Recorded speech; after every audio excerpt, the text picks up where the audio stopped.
nous avons réussi à concrétiser ce magnifique projet à Prugnane et sur Saint-Paul, voilà, qui est un peu une image forte de notre territoire sur la volonté d'aller dans le sens de la transition énergétique. D'entrée, on a voulu défendre ce projet, non seulement d'un point économique, mais d'une logique aussi, une vision à long terme de l'énergie dans un futur assez proche. Après 10 ans de travail, les éoliennes tournent enfin et c'est un bon projet et qui fournira l'électricité pour l'équivalent du Fenouillade. Ça marque un projet qui est important pour le Fenouillade et je pense qu'il est important aussi pour le département. Ça va mettre en valeur l'arrière-pays, la ruralité, qui a vraiment besoin de partir sur des projets innovants. J'ai l'impression qu'enfin on arrive à avoir cette vision à long terme au niveau écologique, au niveau énergie renouvelable.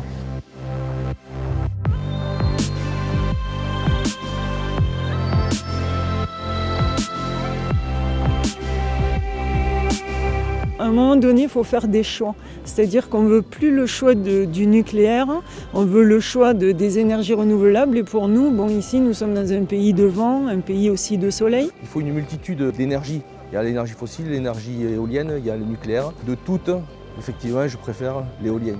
Globalement, les gens sont contents parce qu'ils voient que ça va apporter quelque chose sur le secteur. Pour nous, c'est très important cette nouvelle recette. Voilà, ça nous permet de continuer à aider, accompagner, écouter nos concitoyens et faire de sorte que vivre en Fenouillade, ça soit bien.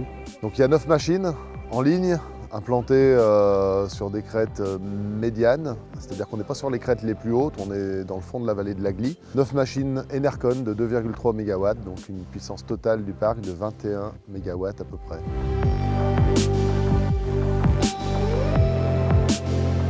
Alors moi j'étais surpris par l'insertion de Terre et Lac dans le territoire du Fenouillet et de la Glie, et vraiment des relations très proches qu'ils avaient et humaines qu'ils avaient avec tous les élus et partenaires locaux.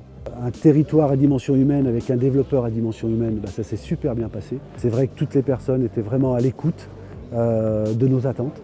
Donc on est vraiment sur un projet humain qui a permis aussi, je pense, que tout se déroule parfaitement bien. Les sourires qu'on voit aujourd'hui à cette inauguration prouvent que je pense que c'était un beau pari. Le retour que j'ai moi des habitants est positif.